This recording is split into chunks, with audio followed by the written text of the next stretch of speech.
자, 오늘 우리가 은혜 받으실 말씀은 맛있는 소금 또 말 아래 있는 등불 이 제목으로 함께 말씀을 나누고 우리가 주님의 은혜 가운데서 바로 살아나갈 수 있기를 주님의 이름으로 축원드립니다. 자, 첫째 대지인데요. 우리 대한민국이 현재 대단한 위기 앞에 있습니다.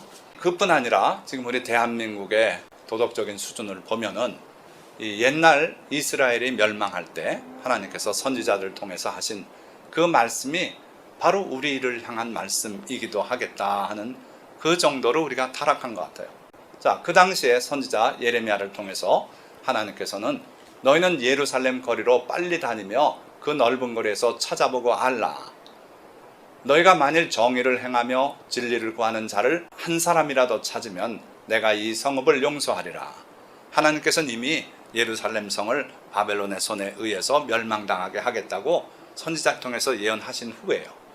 그럼에도 불구하고 너희가 그럼 예루살렘 거리에 가서 부지런히 찾아다니면서 실제로 정의를 행하고 진리를 찾는 사람, 진리를 구하는 사람을 한 사람이라도 찾아봐라. 만약 너희가 발견하면 내가 이 성읍을 용서하리라.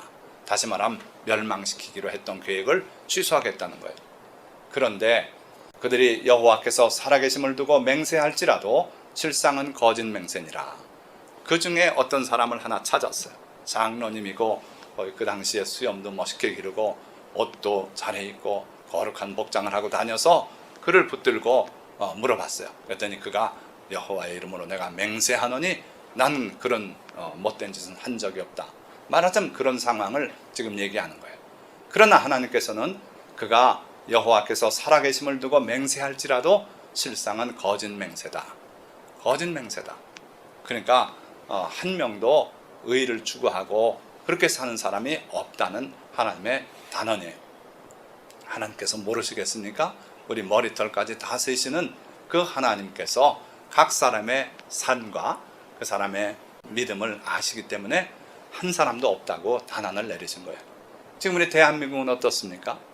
한 사람도 정말 뇌물 안 받고 정말 깨끗하게 그렇게 해온 사람이 있는가 보니까 없는 것 같아요. 그래서 이게 우리의 위기라는 거예요. 자, 왜 이 지경이 되었겠습니까? 우리나라의 모습이 지금 소금 얘기하고 빚 얘기하려고 했는데 왜 나라 얘기부터 합니까? 결국 이 나라의 모습은요, 성도의 책임이에요. 왜? 하나님이 그 법칙을 그렇게 하셨어요. 너희는 세상의 소금이라 그랬고 우리가 소금 역할을 해서 주변에 부패한 걸 막고 나라가 도덕적으로 바로 서게 그런 역할을 해야 되는 거예요. 교회 종소리가 울려 퍼질 때 그랬습니다. 10시 되면 교회 저녁에 10시 되면 교회 차인벨 소리가 다 울려 퍼졌어요. 청소년들이 아이고 이제는 집에 들어가겠다고 발길을 돌렸어요. 대한민국의 교회가 소금 역할을 하고 있었어요. 근데 지금은 뭐 합니까? 종소리 못 내요. 그러고 교회가 뭐라 그러면 웃어요. 하니까 결국은 교회가 소금 역할을 못해서 나라가 이 지경에서 벗어나지를 못하고 있는 거 아니냐 하는 거예요. 자, 그래서 위기의 원인 보니까 결국은 맛을 잃은 소금, 말 아래 있는 등불 때문 아니겠느냐 하는 거예요. 자, 예수님께서 소금은 좋은 것이라고 마가복음과 누가복음에서 말씀합니다. 그러나 만일 소금이 그 맛을 잃으면 무엇으로 이를 짜게 하리요? 소금은 좋은 거예요. 여러 용도로 쓰입니다. 소금 없는 세상 생각할 수가 없어요. 그래서 소금은 분명히 필수적이고 좋은 것이나 만일에 소금이 짠맛을 잃으면 그 맛을 잃으면 무엇으로 이를 짜게 하리요? 참 신기한 게요. 소금은 모든 요리마다 다 들어가고 반드시 필요한 것이고 좋은 것인데 만약에 이게 짠맛을 잃으면 소금을 짜게 할 다른 어떤 재료가 없다는 거예요. 뭘 거기다 더해서 소금을 짜게 하겠습니까? 소금 자체가 짠맛을 잃었다면. 그런데 세상에 소금이라고 주님이 말씀하신 성도나 교회가 바로 그런 상황에 처해 있어요. 이게 대단히 위험한 겁니다. 소금이 짠맛을 잃으면 그 소금을 짜게 다시 원상으로 돌려놓을 어떤 재료도 없다는 데 문제가 있어요. 다시 말하면 한번 타락한 교회는 돌이키기 어렵고 그냥 자멸의 길로 들어갈 수밖에 없겠다 하는 두려운 결론이 나오는 겁니다. 그래서 본문 말씀으로 돌아가니까 너희는 세상의 소금이니 소금이 만일 그 맛을 잃으면 무엇으로 짜게 하리요? 후에는 아무 쓸데없어 다만 밖에 버려져 사람에게 밟힐 뿐이니라. 자, 이걸 헬라어로 보니까 휴메이스 에스테 토할라스 테스게스, 너희가 바로 이 지구에, 이 게스라는 것은 땅을 말하기도 하고 지구를 말하기도 해요. 그러니까 온 세상이라고 표현할 수도 있어요. 온 세상에, 이 사회에, 이 지역에 할라스, 소금이다. 누가 그래요? 바로 여러분들이 그렇다 이거예요. 교회가 그렇다는 거예요. 교회가 또는 여러분들이, 성도들이 바로 이 세상에서 소금이라는 거예요. 그러니까 교회의 사회적 책임을 예수님은 분명히 말씀하셨어요. 그냥 교회가 저 산속에 올라가서 절간처럼 교회 짓고 그 안에서 거룩하게 도 닦고, 이건 교회가 아니에요. 수도원이라고는 할 수 있어요. 그러나 주님이 말씀하시는 교회 또는 성도는 세상 속에 있을 때 의미가 있다는 거예요. 그래서 교회는 반드시 사회적인 책임이 있어요. 우리가 사회를 변화시키지 않으면 우리가 썩고 의미가 없어진다 이거예요. 자, 그리고 그 맛을 잃으면 무엇으로 짜게 하려? 방금 말씀드린 것처럼 소금을 짜게 할 수 있는 다른 도리가 없다는 거예요. 이게 문제예요. 그래서 교회가 한번 타락하면은 그 교회는 다시 힘을 얻어서 이전처럼 또 소금 역할을 하고 이러기가 어려워요. 동네에서 다 찍혀서 저 교회 저거 엉터리다고 이렇게 한번 소문나면은 결국 그 교회는 자멸의 길로 들어간다 이거예요. 자, 그리고 결국 그렇게 소금의 맛을 잃어버린 그 교회는 또는 성도는 어떤 운명에 처하는가 보니까 아주 가혹한 처분을 주님이 말씀하고 있어요. 다만 밖에 버려져 사람에게 밟힐 뿐이니라. 여기 밖에 버려졌다 그랬는데 여기 헬라어로 보면 블레테나이, 엑소 해가지고 이 말이 귀신을 쫓아낸다는 동사와 똑같아요. 그러니까 오히려 성도들이 이 세상에서 쫓겨나요.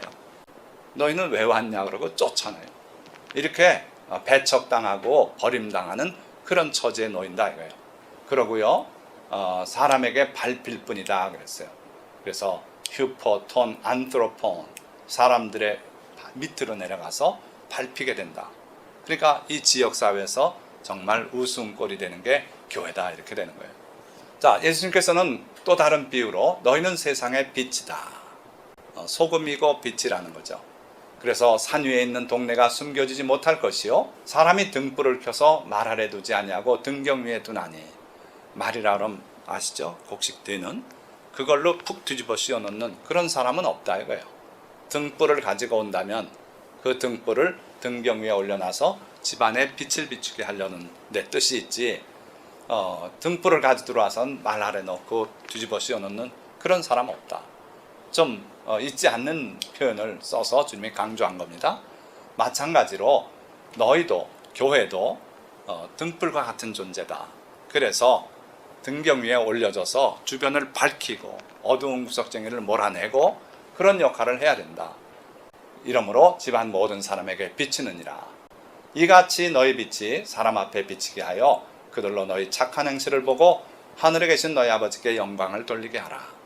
너희들의 삶이 사람들에게 다 드러나서 일부러 드러내려고 하라는 건 아니에요. 그러나 우리가 행위로 이웃을 사랑하고 돌보고 구제하고 하다 보면 반드시 드러납니다. 그렇게 해서 그 행실을 보고 하늘에 계신 너희 아버지께 영광을 돌리게 하라. 이게 예수님의 명령인 거예요. 그런데 오늘날 교회가 어떻게 됐습니까?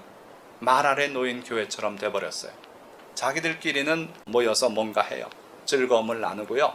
그리고 집사님, 권사님 하고 칭호 붙여주고요. 목사님, 사모님하고 아주 사랑하고 잘 지냅니다.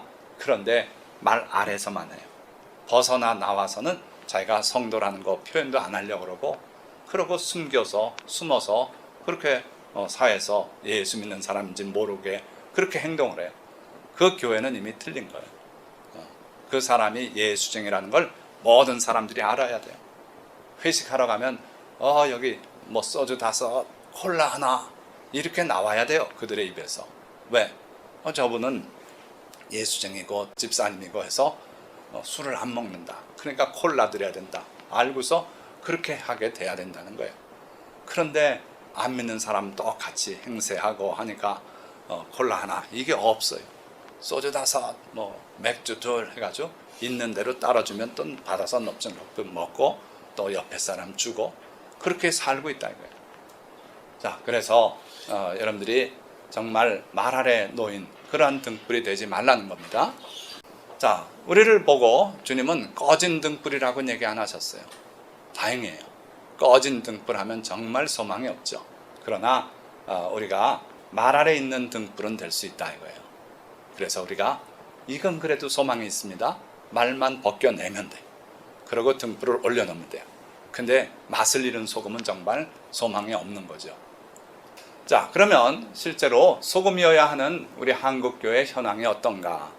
교회 학교, 주일 학교가 많이 위축돼 있어요. 그 무슨 얘기입니까? 옛날에 교회는요, 성도가 100명이 모이면 주일 학교가 한 500명도 모여요. 그래가지고 전도사님이 북치고 다니면서 사탕 주면서 애들 몰아가지고 교회로 데려와서 성경 얘기해주고 하면 눈이 땡 그래가지고 그 말씀을 듣고 그랬던 시절이 있어요. 신은식 사모님도 그런 일을 했어요. 동네에서 애들 불러서 연립주택, 얼마 안 되는 좁은 연립주택에 살면서도 걔들을 불러들여서 성경 얘기해주고 사탕 주고 하면 그냥 평일날 하는 거예요. 그리고 다음 어느 날 또 와라 그러면 또 와요. 그렇게 해서 어린 심령 속에 복음을 전하고 그런 때가 있었어요. 그게 교회 성장의 밑바탕이 돼서 걔네들이 결국 나중에 교회를 찾게 되고 이런 시대가 있었단 말이에요. 지금 어떻게 됐습니까? 12만 명이라고 성도 수를 자랑하는 그 교회가 대학부가 20명이 못 모여요. 그게 말이 됩니까? 그러니까 주일학교, 대학부 이게 다 위축이 됐어요. 왜 위축이 됐을까요? 제가 서울의 장로교에서 고등부 전도사로 목회를 시작하지 않았어요? 그런데 교인이 3,000명인 그런 교회에 고등부 모이는 숫자가 30명 안팎이에요. 출석 숫자가 30이 안 될 때가 많죠. 그래서 왜 교회는 큰데 고등부 학생 숫자가 이렇게 적습니까? 물어봤더니 답변을 그렇게 하시더라고요. 장로님도 주일날 학원으로 보내는데요. 그러니까 이 숫자 이상 뭘 기대합니까? 이런 식이에요. 참 마음이 아팠어요. 중학교만 들어가면 벌써 학원으로 주일날 교회 못 나오게 하고 내보낸다는 거예요. 자, 그리고 교회는 또 어떻게 하냐면요. 일반적으로 교육부에 관심이 적어요. 예산도 별로 안 줘요. 심지어 청년들이 자발적으로 내는 헌금도 싹 뺏어서 교회에 드리라 해서 교회 헌금으로 통합해버리고 이런 교회도 있어요. 자, 그래서 지금 교회는요. 주일학교부터 위축이 되고 있어요. 이게 어떤 현상을 가져옵니까? 결과적으로 세월이 흐르면 위의 구조도 약해져요. 그래서 젊은 층이 지금 줄기 시작했고요. 조금 있으면 노년층뿐이 안 남는 교회가 돼요. 이게 대한민국 교회의 일반 현상이에요. 도대체 왜 이런 일이 생기고 있습니까? 교회 가운데 물질 만능주의가 깊이 침투해 들어와서 그래요. 장로님부터 주일날 교회 나오지 말고 학원 가서 공부 잘해서 좋은 직장 가지고 잘 먹고 잘 살아야 된다. 이게 그들의 사상에 젖어 있어요. 그러다 보니까 한국 교회가 위기 속에 있는 거예요. 또 숫자에 속아서 교회가 큰 어려움에 처해 있습니다. 뭡니까? 아까 말씀드린 것처럼 대전 모 교회가 성도가 12만 명이라고 자랑해요. 저는 그 숫자 노름을 잘 알아요. 근데 왜 교회가 거짓말합니까? 거짓말은 또 아니에요. 왜 그러냐면 성도가 이렇게 들어와서 교적을 등록을 하지요. 막 그냥 이렇게 가서 이름 적고 해가지고 교인으로 숫자를 잡아 놓습니다. 그러다가 떠날 땐 말없이 인사 안 하고 가요. 그냥 갑니다. 이사 가도 그냥 가고요. 그러다 보면 세월이 지난 교회들은요. 성도가 3,000명이라면 실제로 300명 출석 교인 막 이런 식이 되는 거예요. 그러니까 대한민국의 성도가 1200만 명까지 올라갔어요. 그런데 거기에 있는 인물을 보면 몇 교회 교인이에요. 저기 다니다가 여기 다니다 그 다음에 이리 이사 와서 여기 다니면 세 사람 역할을 해서 이렇게 되는 거예요. 그러니까 1200만 명이 실제로 보면 500만 명인지 600만 명인지 알 도리가 없죠. 그런데 교회는 이 숫자에 도취돼서 대한민국에 1200만 성도가 있고 막 이러는 거예요. 이거는 교회뿐 아니에요. 모든 종교 단체들이 그런 성향이 있어요. 그래서 이 허황된 숫자에 놀아나가지고 교회가 어려움에 처했다. 그건 무슨 관계없지 않습니까? 문제가 심각해요. 성도가 몇 명인지 정확히 알아야 거기에 맞춰서 신학교에 졸업 정원을 조정도 하고 이렇게 해가지고 나가서 어렵지 않게 목회할 수 있게 해줘야 되는데 계속 인원을 늘려요. 정원을 늘려가지고 졸업해 나온 그 젊은 신학도들, 목표를 가지고 꿈을 가지고 나온 신학도들이 나와가지고 교회 할 자리가 없어요. 교회가 이미 꽉 차 있고, 그러고 가서 억지로 또 빚내가지고 차리면 성도들이 안 오고 막 이렇게 돼가지고 문을 닫는 교회들이 많이 생기고 있는 거예요. 그래서 수급 조절이 안 되고 참 어려움에 많이 처하고 있다는 거죠. 자, 게다가 세상에 손가락질 당하는 교회들이 돼버렸습니다. 이거는 큰 교회일수록 더 그래요. 대형 교회, 지금 대한민국의 대표적인 대형 교회 담임 목사님들이 죄다 얼굴에 무슨 칠을 하게 이런 식이 됐어요. 잘 나가던 오정현 목사도 박사 논문 표절로 그렇게 해서 설교를 3개월 정지하도록 그렇게 교회에서 정했지요. 또 전병욱 목사라고 그분은 또 성희롱 해가지고 쫓겨나갔어요. 나가서 또 새 교회를 또 세웠어요. 이래요. 뿐입니까? 어느 분은 벤틀리라고 3억 나가는 그런 자가용을 타고 다니는데 알고 보니까 그런 급의 자동차가 세대예요. 막 이런 식이 되니까 결국 모든 대형 교회들이 또 많은 손가락질을 당하고 그러고 있어요. 이게 한국 교회의 실제 모습이에요. 그러니까 교회가 이제는 소금 역할을 하기가 어려워졌어요. 오히려 사회에 손가락질 당하는 그런 교회가 됐어요. 자, 왜 이런 일이 있다고요? 자, 여기 보니까 하나님께서 구약 성경에서 이렇게 말씀했어요. 내가 어찌 너를 용서하겠느냐. 하나님께서 심판을 결심하고 마음 안 바꾸시겠다는 거예요. 내 자녀가 나를 버리고 신이 아닌 것들로 맹세하였으며. 자, 무슨 문제냐면 지금 너를 놓고 얘기하시면서 성인입니다. 문제는 여기다 두고 있어요. 내 자녀가 나를 버렸다는 거예요. 너는 그래도 내 앞에 예배드리러 나오고 하는데 내 자녀들은 다 어디 갔냐? 다 나를 버리고 떠났지 않았냐 이거예요. 주일날 학원에 가 앉아있고 주일날 도서관에 가 앉아있고 그러면서 하나님을 버렸어요. 아버지가 장로인데 장로 아들인데 그래도 어떻게 하나님 버립니까? 버린 거예요. 하나님 보실 땐 그래요. 하나님 앞에 예배드리러 나오지 않고 그저 마음속으로 하나님 믿지요. 이건 하나님을 버린 행위라는 거예요. 그래서 보세요. 저 이슬람 교도들 그들도 보면 하루에 4차례인가 5차례인가 시간 되면 돗자리 깔고 기도하지 않습니까?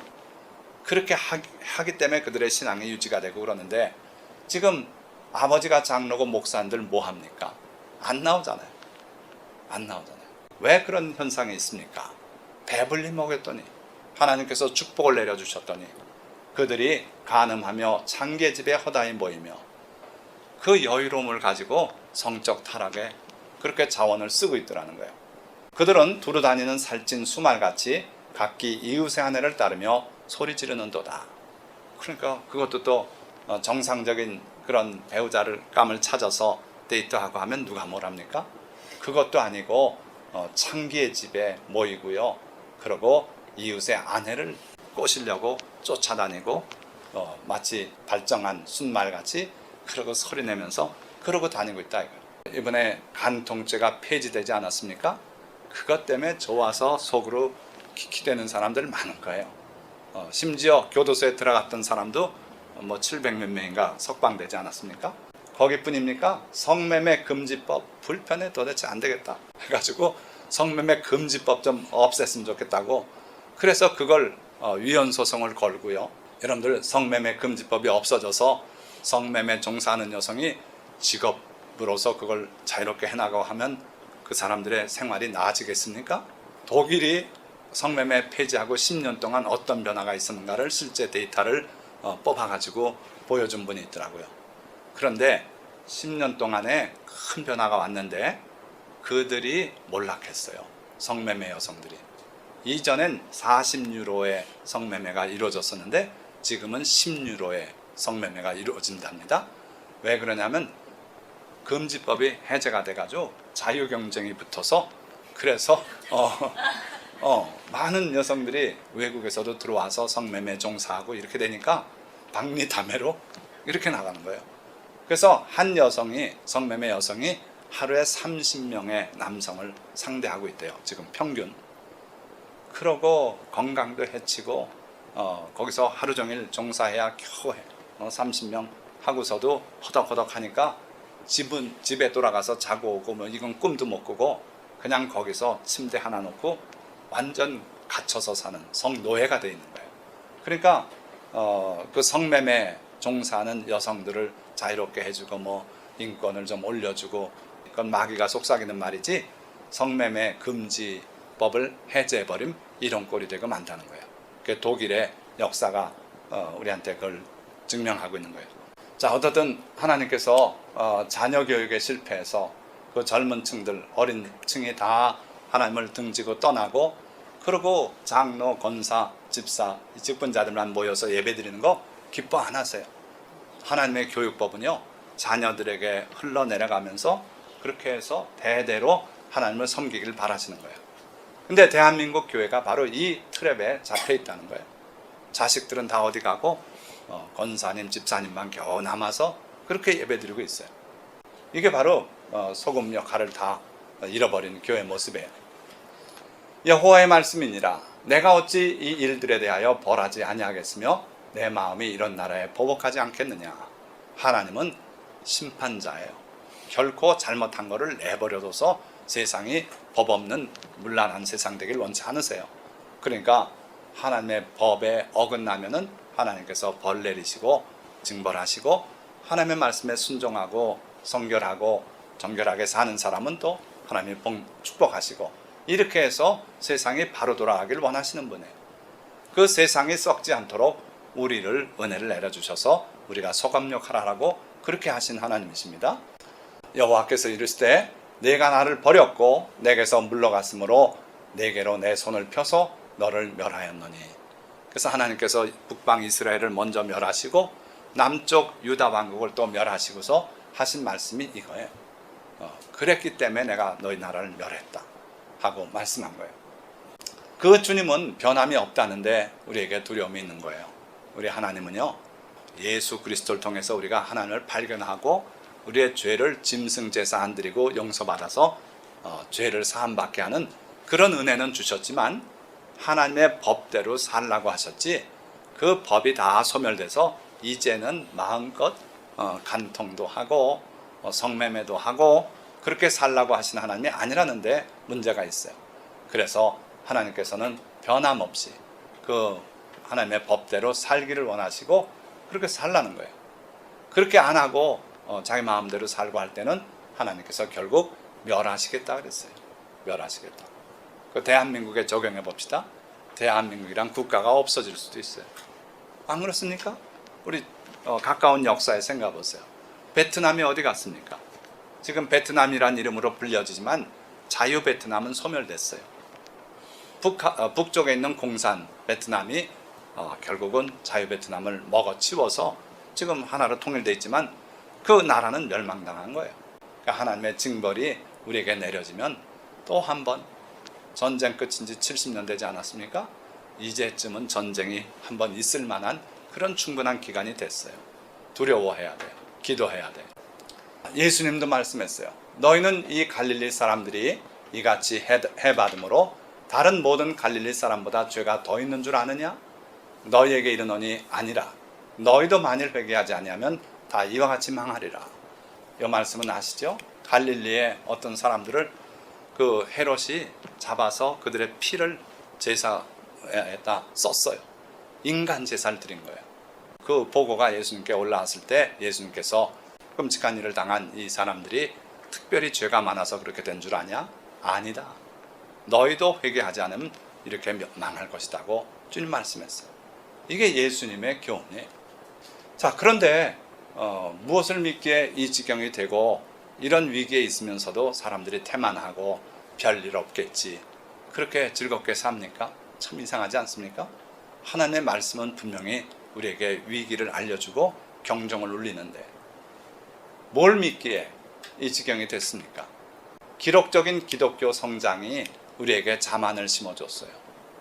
세계 유례가 없게 우리 한국의 기독교가 전래된 지 짧은 기간 동안 폭발적인 부흥을 했어요. 특별히 60년대, 70년대, 80년대 우리가 체험한 부흥은 가히 폭발적이에요. 아무데나 갖다 개척교회 십자가 올리면요, 교회가 됐어요. 그렇게 해서 그 교회들이 오늘날 성장해서 자기 교회 건물을 갖는 그런 교회가 됐어요. 후발로 시작한 분들은 많이 실패했지만 그 이전에는 그렇게 기록적인 성장을 했어요. 그래서 1200만 그리스도인이라고 아주 입에 박힌 그런 말들을 많이 했어요. 그리고 교회가 5만 교회라고 그렇게 말했습니다. 근데 실제를 열어보니까 어떻습니까? 정부에서 2005년도 전 국민을 대상으로 종교조사를 했어요. 그랬더니 자기 종교가 기독교라고 말하는 사람은 860만 명에 불과해요. 그나마도 교회 출석하는지를 물은 건 아닙니다. 기독교인입니다. 이렇게 말한 사람이 860만. 근데 문제는 오늘날 교인 중에 가나안 성도가 많아요. 가나안 성도 들어봤어요? 가나안. 뒤로 읽어보면 안 나가요. 교회 안 나간다 이거예요. 안 나가면서 나는 기독교인이라고 주장하는 그런 무교회주의, 그 주의도 아니고 게을러서 안 나가면서 그런 교인들이 많아요. 그러니까 860만 명 중에 상당수가 있어서 한 500만이나 교회를 나갈지 말지 그렇습니다. 이것도 2005년 통계예요. 그 이후에 급격히 성도가 줄었어요. 하도 매스컴에서 그 교회에 좋지 않은 점을 부각해서 아주 작심하고 자꾸 교회를 흔들려고 하고 그런 영향도 있고요.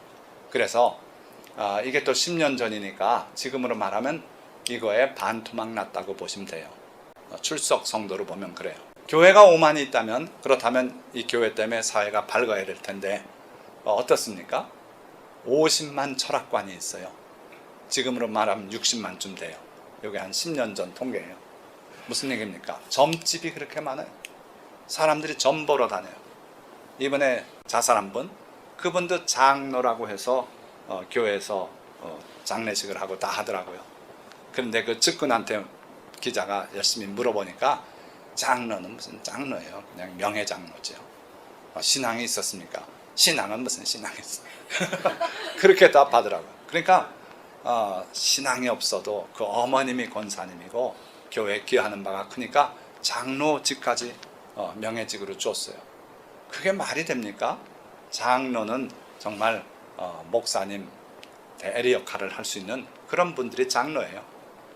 그런데 사업하느라고 바빠서 다니고 뇌물만 주러 다니고 이런 사람이 교회 장로가 돼 있고 자살하는 사람들 보면 죄다 성도예요.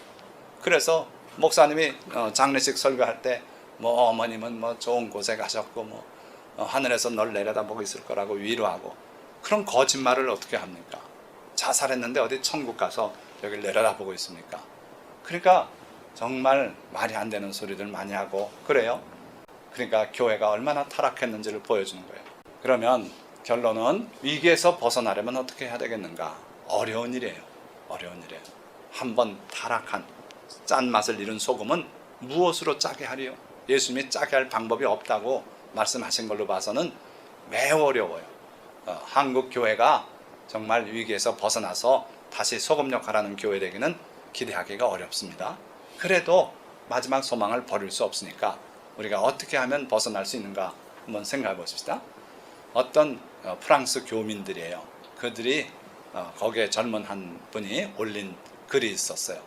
나름으로 괜찮다 해서 이 글을 소개합니다. 자, 그분은 한국 교회가 타락하게 된 7가지 이유, 멀리서 보기 때문에 좀 더 객관적으로 보는 거예요.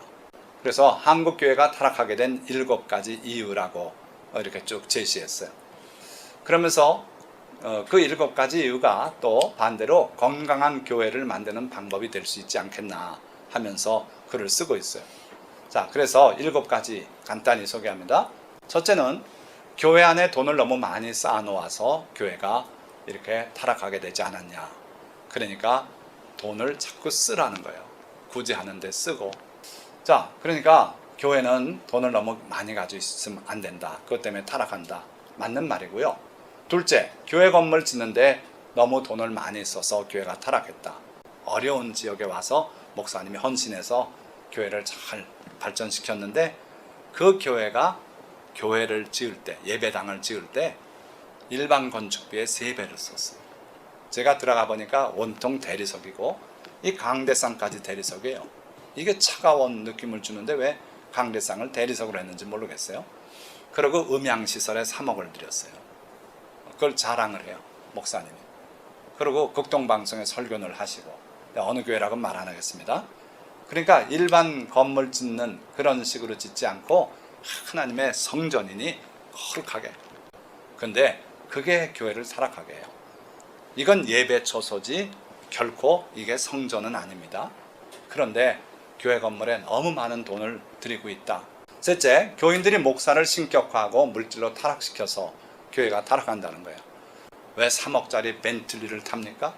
이 청년은 뭐라고 말했냐면 제 마음에 딱 드는 얘기를 했어요.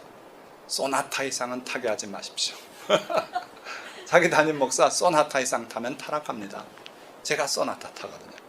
제 철학이 소나타보다 올라간 거 그랜저나 이건 안 된다고 봐요. 그럼 타락해요. 성도 전체의 평균 수준에 버금가는 삶을 살면 돼요. 그거보다 조금 못해도 좋습니다. 그런데 뭐 이게 목사들이 그렇게 고급 직업인 양 연봉을 막 몇 억씩 받고 이게 말이 됩니까? 안 되는 거예요. 또 네 번째, 나만 옳고 너는 틀렸다는 독선 때문에 교회가 퇴락한다는 거예요. 자, 이거는 조금 이론이 있을 수 있습니다만은 이게 교단만 날려도 감리교를 장로교에서는 욕합니다. 요즘은 좀 덜하긴 해요. 또 감리교에서는 장로교가 무슨 예정론이냐고 또 들이덤빕니다. 또 순복음교회 욕합니다. 오중 축복 삼박자구원 무식하고 천박하게 그런 소리 한다라고 또 온 교회가 씹습니다. 그런 거예요. 그러니까 서로 틀렸다 그러지 말고 서로 포용하고 사랑하고 이래야 되지 않겠냐. 그 다음 행동 아닌 말로만 전도했기 때문에 결국 교회가 기울지 않느냐. 예수님도 너희 착한 행실을 보이라 그랬어요. 그래서 세상 사람들로 하여금 하나님 앞에 영광 돌리게 하라. 그런데 별로 안 해요.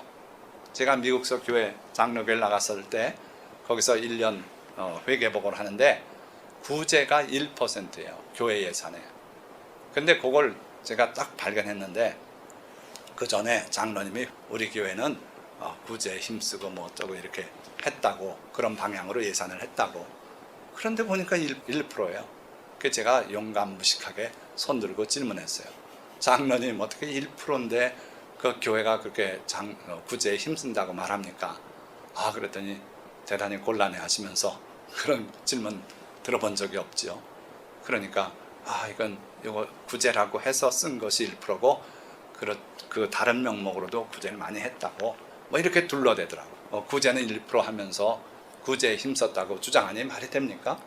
그 다음 6번째, 복음을 인스턴트 싸구려 복음으로 전락시켜서 교회가 이렇게 됐다. 그러니까 예수 믿고 하나님의 백성이 되고 하는 것이 그렇게 호락호락 쉬운 게 아니라는 거예요. 예수님의 가르침을 따라서 실천하고 살고 그러고 희생하고 이렇게 사는 것이 그리스도인의 삶인데 그냥 지금은 인스턴트 복음. 그래서 내 입으로 마음으로 믿고 입으로 시인하면 구원을 받았다.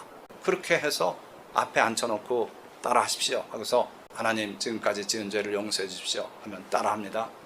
예수 그리스도 이름으로 기도드립니다. 아멘. 따라하고 3분도 안 걸리는 회개 기도를 따라하면 됐다는 거예요. 구원 받았다는 거예요. 그러니까 이제부터 앞으로 어떤 죄를 짓든지 오늘 네가 고백한 걸로 다 미래 지을 죄까지 다 포함해서 용서해 주셨으니 천국 간다는 거예요. 그러니 성도들이 어떻게 삽니까? 지 마음대로 살죠. 하나님의 계명에선 정 빗나간 거예요. 이게 어떻게 교회라고 합니까? 그래서 교회가 소금 역할을 못하게 됐다는 거예요. 예수 믿는 목적이 유아기 상태에서 벗어나지 못해서 그렇다. 그러니까 유아기 상태 뭡니까? 유아 때는 남을 위한 생각 못해요.